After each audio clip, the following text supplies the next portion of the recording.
Hi, Haley. I did it again. It's there. okay. I'm just. It's all right. I'll respond to whatever you say. It's like Pavlov's dog. It's like whatever.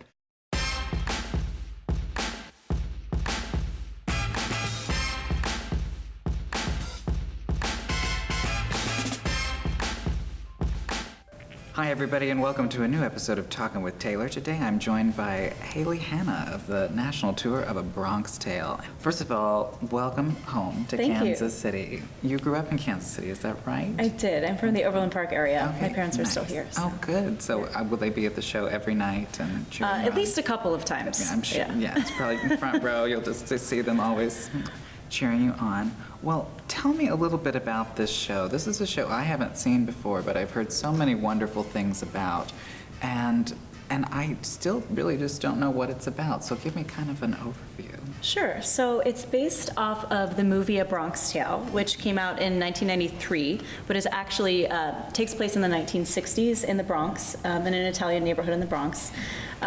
It's actually the real-life story of Chaz Palminteri, who wrote the movie and the musical, starred in the movie. Also, it was adapted into a one-man play. So it's actually a story about his life. And he's been in so many things, such an incredible guy. Things. And my favorite thing, I was a big Rizzoli and Isles fan. And he played the dad, and he was the best. So yes, absolutely. Anyway. It's a coming-of-age story about the main character, whose name is Calogero, and he actually witnesses a murder that the Italian mob man, Sonny, is a part of, and he doesn't rat him out when he's a kid. So Sonny takes him under his wing and is kind of raised by this mob guy, and it's kind of goes between being raised by Sonny and his father Lorenzo, who's a bus driver and a straight shooter. Actually was played by Robert De Niro in the movie. So it's kind of his struggle between the two worlds while growing up. And then we have a nice love story as well, obviously. And also deals with some race relations in the 1960s between Italians and African Americans.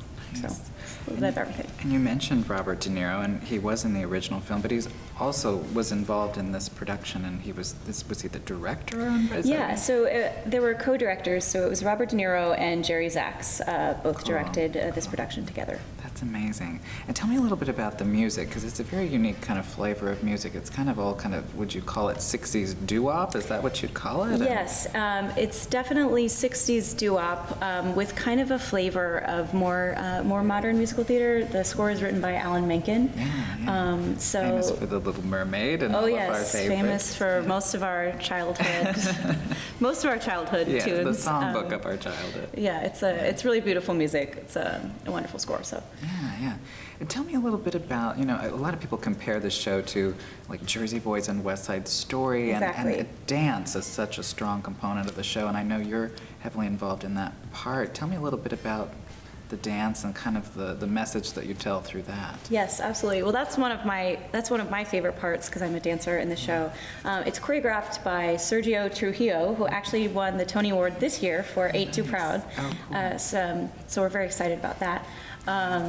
But the dance is really fabulous. He really specializes in 60s. He choreographed Jersey Boys, so it's very similar to that. He grew up in an era when West Side Story was coming of age and was a dancer on Broadway in that era, so it definitely combines the two styles. I'm the assistant dance captain in the show, so it's part of my job to keep all the dancing looking as Sergio wants it to be. So. I've always wondered what that role really entailed, because I've interviewed a couple of dance captains over the years, and I've just always been so fascinated. And I had a dance captain teach me Bob Fosse moves one time, and I just think it's such an interesting role. How do you kind of keep that heartbeat of the dance going, and how do you keep it fresh, being out on the road every stop? That's definitely a big part of this job. I'm actually on the stage in the ensemble, so I can definitely feel when things have shifted or things are a little off or they're getting tired. And I work with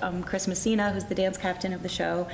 He's a swing, so he's off stage watching the show from the front. So we work together to kind of make sure we know what's happening on the stage, what's getting a little tired, what needs to be like reinvented, what may need a rehearsal for spacing, you know, just Sure, a little you get to do disciplinary reignition, and a things little like bit that. of just like, knock it off, you know? Right, and just making sure we don't, you know, forget the original intent behind it that was given to us in rehearsals a long time ago. Well, I cannot wait for everybody to see that message and see this great show on our stage. And Haley, thanks so much for chatting with me. Yeah, thank you. Thanks for having me. Thanks for tuning into this week's episode of Talkin with Taylor. For more videos like this, follow us on social media at Casey Starlight and subscribe to our YouTube channel at youtube.com/Casey Starlight. A Bronx Tale plays under the stars July 30th through August 4th. Get your tickets at caseystarlight.com.